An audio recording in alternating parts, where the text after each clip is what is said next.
ایک زمانے میں اسرائیل کی بہت ہی خوبصورت اور دلکش نوجوان طوائف تھی، جس کی خوبصورتی کے بارے میں نہ صرف نوجوانوں میں بلکہ اس کے ہر فرد کے بارے میں کی گئی تھی۔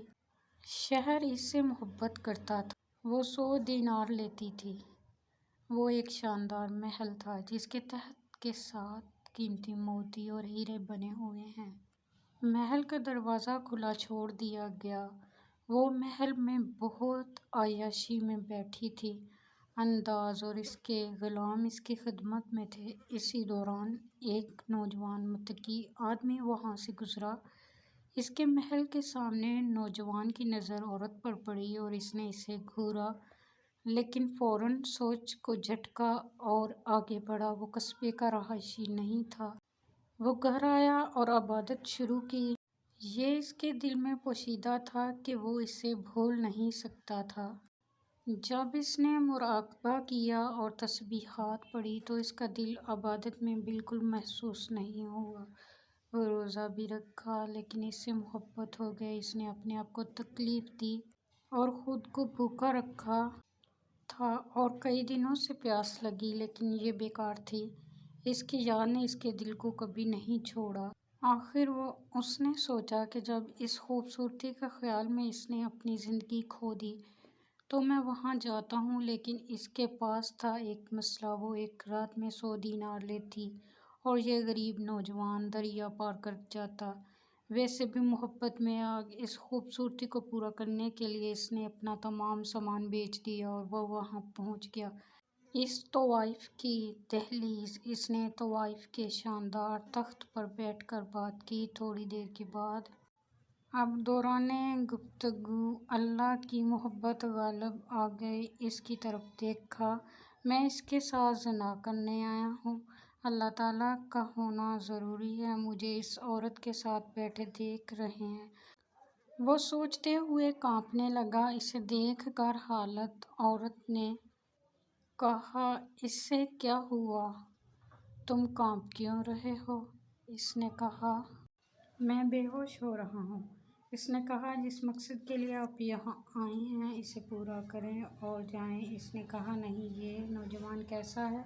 آدمی نے کہا، میں اب بھی جاؤں گا۔ کہتی تھی، تم کون ہو؟ تو اس نے کہا، میں فلاں سے آیا ہوں اور اس شہر میں کئی سالوں سے اللہ کی عبادت کر رہا ہوں، لیکن آج میرا رب ہے مجھے آپ کے ساتھ دیکھ رہے ہیں۔ میں شرمندہ ہوں کہ میں کیا کرنے جا رہا ہوں۔ وہ رکا نہیں اور چلا گیا۔ اس عقیدت مند کی صحبت کا اثر یہ ہوا کہ طوائف نے اپنے آپ سے کہا، یہ اللہ کا اچھا بندہ ہے جس نے کوئی گناہ نہیں کیا، اللہ کا خوف نہیں، برکت والا اور اعلیٰ۔ پھر کیا ہوا؟ دل کی دنیا بدل گئی کہ عابد کا اثر چند لمحوں کے ساتھ تھا۔ دل پاک ہو گیا۔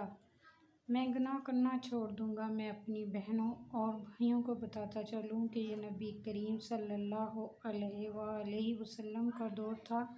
اللہ عز و جل حضرت موسیٰ کلیم اللہ شہر کا ہر فرد اسے جانتا تھا۔ جب وہ حضرت موسیٰ کے دربار میں پہنچی، السلام علیکم۔ وہ اس وقت لوگوں کو تعلیم اور نصیحت کر رہا تھا۔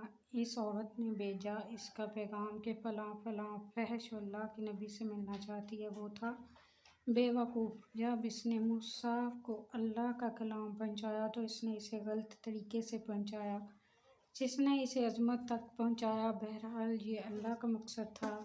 اس میں حکمت پوشیدہ تھی۔ جلال کچھ اور ہونے والا تھا۔ وہ شخص طوائف کے پاس آیا اور کہا کہ وہ آپ سے ملنا نہیں چاہتا۔ وہ آپ سے بہت ناراض ہے۔ اسے ڈر تھا کہ میں ہوں، یہاں تک کہ ایسا بدکار کہ اللہ کا نبی مجھ سے بات نہیں کرنا چاہتا۔ اچانک آواز آئی حضرت موسیٰ کلیم اللہ کا۔ اس کے کانوں میں آیا کہ اگر آپ اپنے رب کو راضی کرنا چاہتے ہیں تو سجدے میں گر جاؤ اور توبہ کرو، وہ مہربان ہے۔ وہ سمجھ گئے کہ اس کے پاس سے اشارہ ملا۔ پھر اس نے اللہ کے سامنے سجدہ کیا اور کہا، اے اللہ، میں جھک رہی ہوں۔ آپ سے پہلے میں عبادت کرنا نہیں جانتا، لیکن میں آپ سے معافی مانگ رہا ہوں۔ میرے پاس نہیں ہے ایک مگر تم مجھے سیدھا راستہ دکھا۔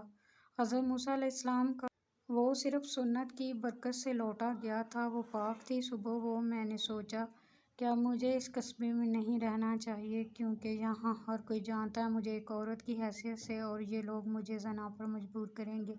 اس نے فیصلہ کیا کہ رات کے اندھیرے میں اس کا چہرہ چھپاؤ۔ اس نے اپنی خوبصورتی کو چھپایا اور چلا گیا، لیکن وہ کوئی منزل نہیں دیکھ سکتا تھا، لیکن اسے اللہ کا تعاون حاصل تھا۔ اس لمحے میرے اندر دل میں اس عقیدت مند کے پاس جاتا ہوں، میں اپنی ساری زندگی اس کی نوکرانی کے طور پر گزار دوں گا، ورنہ وہ مجھ سے شادی کر سکتا۔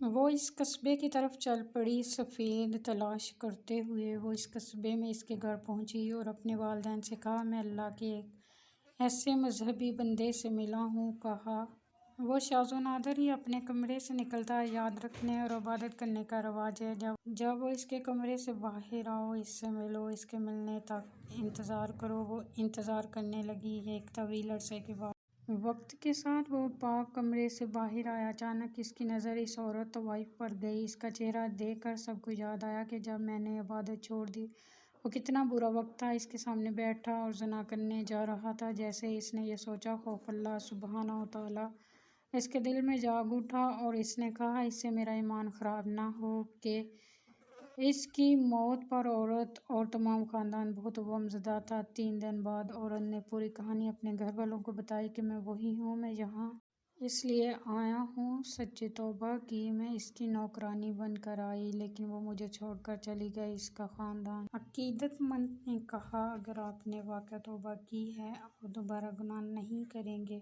تو ہمارے پاس ہے دوسرا بیٹا اور ہم تمہاری شادی اس سے کریں گے۔ وہ روحانی شخص بھی ہے۔ یہ عورت ایک نیک آدمی کی وجہ سے متقی بن گئی۔ اس عورت کو خدا کی محبت ملی، اس نے واقعی توبہ کی اور پھر اس کے 7 بیٹے تھے جو اسرائیل کے اولیاء بن گئے۔ ساتھیو، اگر ایسی شریر عورت توبہ کرتی ہے تو اللہ تعالیٰ اسے معاف کرتا ہے، وہ بخشنے والا اور مہربان ہے۔ اگر آپ کو ہماری ویڈیو اچھی لگے تو لائک، شیئر اور سبسکرائب کر دیں۔ شکریہ۔